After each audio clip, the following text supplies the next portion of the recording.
गुरुर्ब्रह्मा गुरुर्विष्णु गुरुर्देवो महेश्वर गुरु साक्षात् परम ब्रह्म तस्मै श्री गुरुवे नमः। ओम नमो ब्रह्म दिव्यो ब्रह्म विद्या संप्रदाय कृतभ्यो वंशर्षिभ्यो महद्भ्यो नमो गुरुभ्यः। सर्वोपल्लवरहित प्रज्ञानघनः प्रगद्धो ब्रह्मेवामस्मि।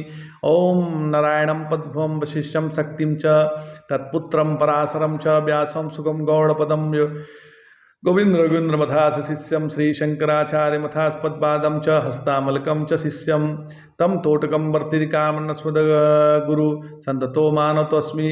श्रुति स्मृति पुराणानाम आलयम करुणालयम नमामि भगवत्पादम शंकरम लोकशंकरम शंकरम शंकराचार्यम केशवं बादरायणं सूत्रभाष्यकृतो वन्दे भगवन्तो पुनः पुनः। ईश्वरो गुरुरात्मेति मूर्तिभेद विभागिने व्योमवप्ताय देहाय दक्षिणामूर्तये नमः। ओम श्री गुरुभ्यो नमः। ओम श्री परमात्मने नमः। हम लोग गीता के 5वें अध्याय का अध्ययन कर रहे हैं। तो 21वें श्लोक तक हो गया था। अब आज 22वां श्लोक लेते हैं। तो भगवान आगे कहते हैं, ये ही संस्पर्शजा भोगा दुख योनय एवते आद्यवन्तवन्तः कौन्तेय न ते खुरमते बुद्धा। अर्थात जो भी विषय संसर्ग से होने वाले भोग हैं वे दुख के मूल व आदि अंत वाले हैं।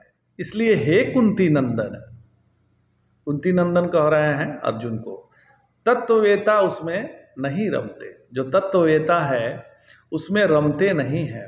तो इस श्लोक से निश्चय हो जाता है कि इंद्रियों के स्पर्श ही दुख के कारण है। जो इंद्रियों से स्पर्श ही दुख का मुख्य कारण है। इसमें विवेकी पुरुष रमण नहीं करते, परंतु ये स्पर्श ज्ञानी को भी अनुभव तो होते ही हैं। ज्ञानी को भी तो ये स्पर्श अनुभव होते ही हैं, लेकिन ज्ञानी काष्ठवत तो हो नहीं जाता। ये सब शरीर के धर्म है। जब तक शरीर रहेगा वो रहेंगे ही, परंतु ज्ञानी यह जानता है कि मैं देह नहीं हूं। तो ये सारे अनुभव निवृत्त हो जाते हैं, क्योंकि वो ज्ञानी जो है ये अच्छी तरह से जानता है कि मैं देह नहीं हूं।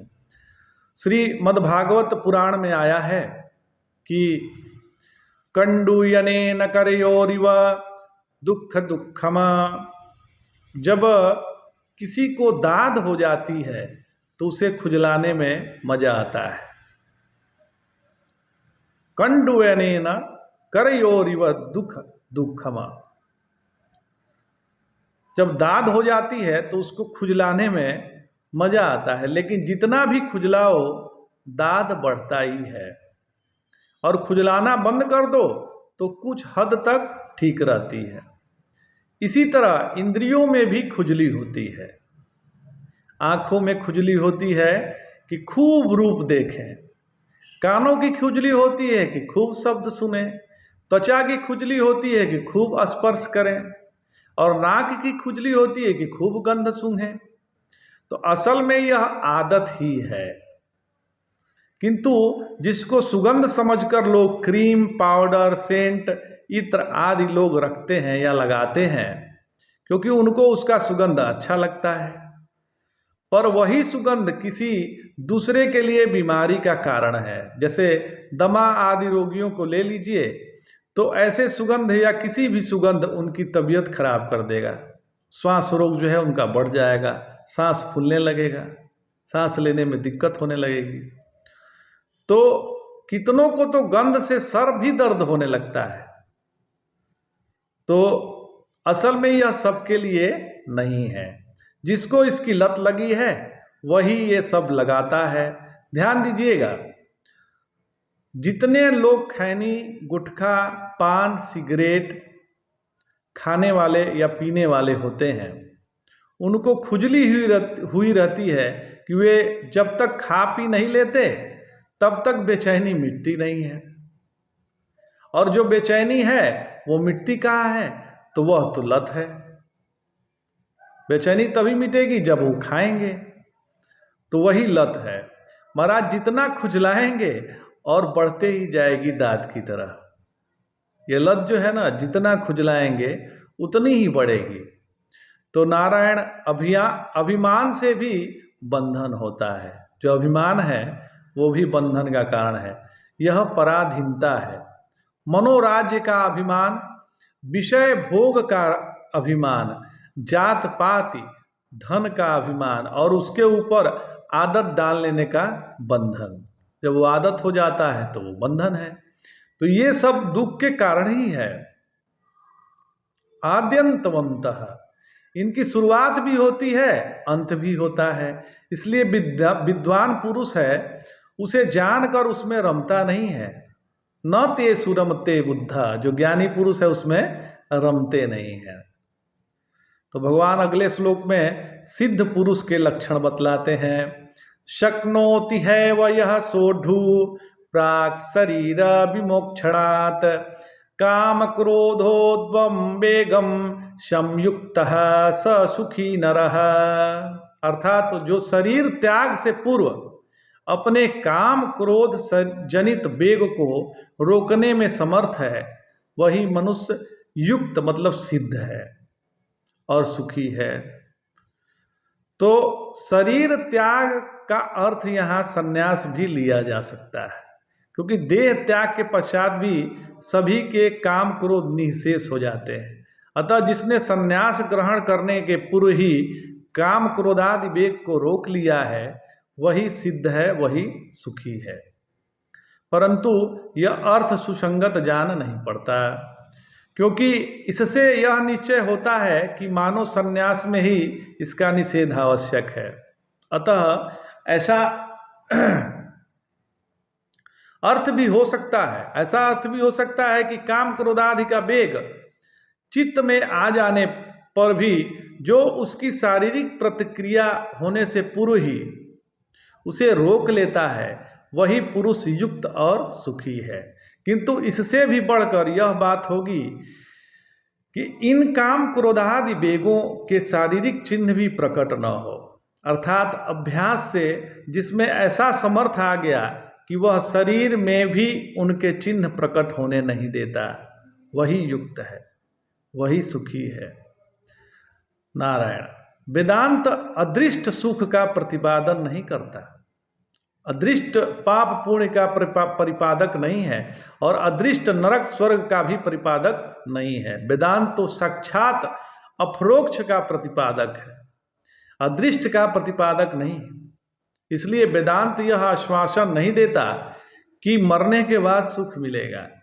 वेदांत का तो यह कहना है कि इसी समय यह सुख आपके पास है, आप स्वयं यही सुख हैं, आप स्वयं सुख स्वरूप है महाराज। परंतु न पहचानने के कारण आप दुखी हो रहे हैं।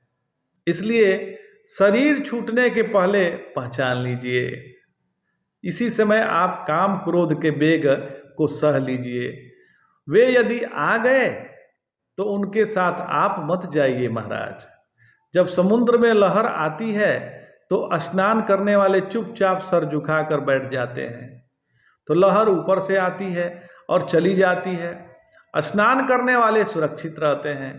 आप बुद्धि से काम क्रोध का समर्थन मत कीजिए, उसको बुलाइए मत। हे क्रोध, हे काम, आ जाइए, ऐसा मत कहिए। हाथ जोड़कर बुलाने की जरूरत नहीं और चले जाने के लिए हाय बाय की जरूरत करने की, रोने की जरूरत नहीं। तो आप उद्वेग के अनुसार न काम कीजिए और न बुद्धि से उसका समर्थन कीजिए। वेग तो अपने आप ही नष्ट हो जाएगा। सयुक्त स सुखी न रहा, आप अपने स्थान पर रहेंगे तो खुशी से रहेंगे। तो शरीर रहते हुए ही सब विकार छूट जाए, ऊपर से भले ही काम क्रोधादि की चेष्टाएं करें, परंतु वास्तव में जिसे बोध हो गया है उसे मुक्ति में कोई संदेह नहीं है। अब प्रश्न यह उठता है कि मुखाकृति का ये क्रोध के शारीरिक चिन्ह क्या है तथा इसका परिणाम क्या है? तो उत्तर यह है कि मुखाकृति का विकृत होना, नेत्र लाल हो जाना ओठ फड़फड़ाना, स्वर बिगड़ जाना और शरीर में कंपन होना, पसीना आना और दांत पीसने लगना, यह सब क्रोध के ही चिन्ह है। काम क्रोध आदि के अंतःकरण की शीतलता विदा हो जाती है और एक आग सी लग जाती है, जो पहले शरीर को गर्म करता है, फिर वाणी को प्रभावित कर स्वर भंग कर देता है। यह अग्नि ही क्रोध है। शास्त्र में काम और क्रोध दोनों को ही अग्नि कहा गया है। क्रोध पाप का चिन्ह और पाप का प्रधान कारण कहा गया है। राग द्वेष जनित क्रोध जो है मनुष्य का उत्थान होने ही नहीं देता। क्रोध से अपना ही सर्वनाश होता है। यदि हमें एक बार क्रोध आ जाए, एक बार भी हमें क्रोध आ जाए, तो वह 1 मास के जप तप पुण्य और ध्यान के फल को नष्ट कर देता है। 1 वर्ष में 12 बार क्रोध करने से कुछ भी नहीं रहता है, सारे जप तप का फल गायब हो जाते हैं। जैसे चोरी या डकैती से पूरा धन नष्ट नहीं होता, कुछ बच भी जाता है, परंतु आग लग जाए तो कुछ भी नहीं बचता। उसी प्रकार काम क्रोध जो लोभ और मोह मत्सर आदि से कुछ भी जो पुण्य है बच भी जाता है, परंतु क्रोध से तो सभी पुण्य भस्मीभूत हो जाते हैं। तो नारायण जहाँ क्रोध है वही कलयुग है। ध्यान दीजिएगा, जहाँ क्रोध है वही कलयुग है। इसलिए हमें शांत चित्त ही रहना चाहिए। अत्यंत कष्ट होने पर या महान सुख माने पर, शत्रु के आक्रमण करने पर या फूलों के वर्षा होने पर यदि राग द्वेष से चित्त न बिगड़े, समता बनी रहे और क्रोध न हो, तो समझे कि चित्त शांत हुआ, समता आई और द्वंद्वों की निवृत्ति हो गई। तो प्रश्न ये उठता है कि काम क्रोध आदि तो किस साधन से रोका जा सकता है? काम क्रोध को हम किस साधन से रोकें? तो उत्तर यह है कि काम क्रोध केवल विचार से ही रोके जा सकते हैं। यदि काम क्रोध की वृत्ति हो तो समझे कि मेरी देह में अहम बुद्धि हो गई है, क्योंकि बिना देह बुद्धि के ये हो ही नहीं सकते। जिसे जो वस्तु प्रिय है वही उसका काम है और उसे छोड़ देना ही बहादुरी है। यदि स्त्री के प्रति आकर्षण हो तो उसके निवृत्ति के लिए 3 काम करने चाहिए। स्त्री की ओर जानबूझकर देखे नहीं, उससे बात न करें और न उसका चिंतन करें। यथासंभव किसी भी स्त्री के में एकांत में न मिले। कहा भी गया है, भगवान शास्त्रों में कहा गया है कि मात्रा स्वस्त्रा दुहित्रा वा न विविक्ता सनो भवेत बलोवान इंद्री मग्रामो विद्वान समभिकर्षति। अर्थात अपनी माता, बहिन और पुत्री से भी एकांत में न रहे, माने इनके साथ एकांत में न वास करें। इंद्रियां बड़ी प्रबल होती हैं, ये विवेकी को भी खींच लेती है। इसलिए प्रिय या अप्रिय वस्तु का दर्शन, वर्णन और चिंतन न करना ही काम क्रोध से बचने का उपाय है। जो काम क्रोध को जीतने वाले हैं, जो वही वीर हैं, और जो काम क्रोध से युक्त होते हैं उनसे बड़ा कोई दुखी नहीं है। तो काम क्रोधी के प्राण में सदैव दाह होता है। जब तक शरीर रहे सजग रहकर इनका सामना करना चाहिए। इनका कभी विश्वास नहीं करना चाहिए, ढील कभी देना नहीं चाहिए। विवेकी रूपी डंडे से सर्वथा इन शत्रुओं पर प्रहार करते रहना चाहिए। तो भगवान अगले श्लोक में कहते हैं कि अंतः सुख आदि गुणों से युक्त पुरुष निर्वाण को प्राप्त होता है।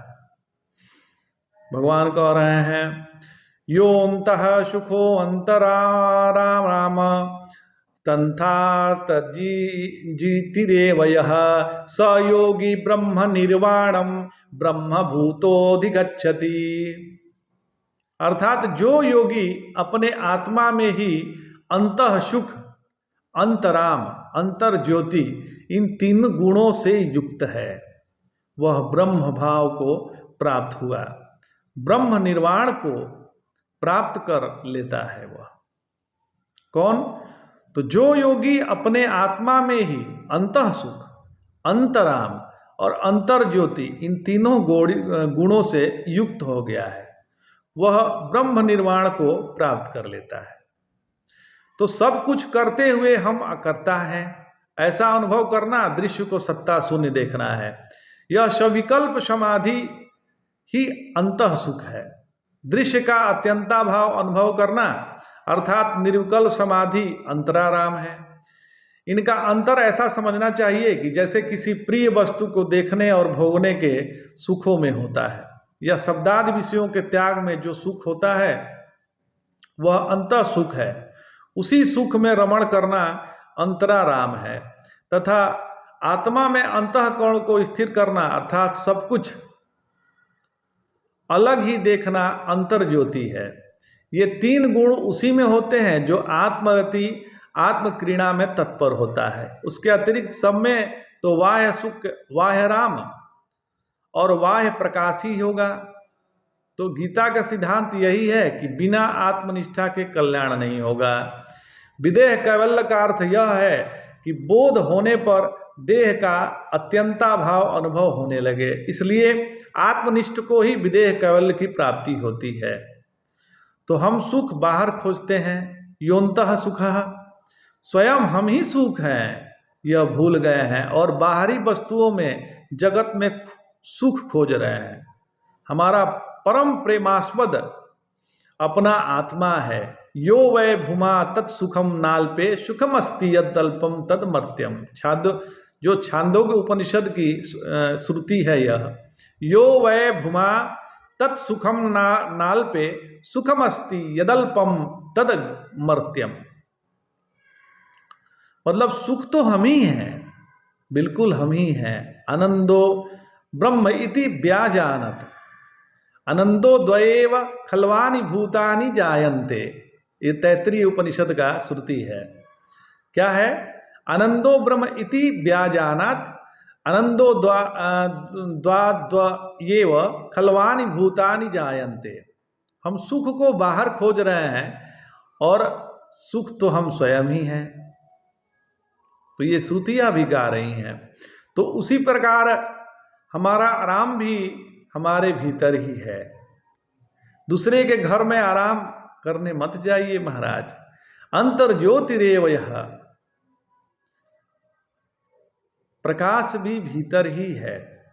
यह ज्योति अंदर जगनी चाहिए। स योगी ब्रह्म निर्वाण ब्रह्मभूतोऽभिगच्छति।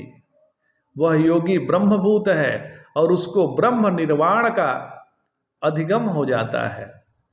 क्रमशः आज इतना ही। जय जय शंकर, हर हर शंकर, नमामि शंकर, भजामि शंकर।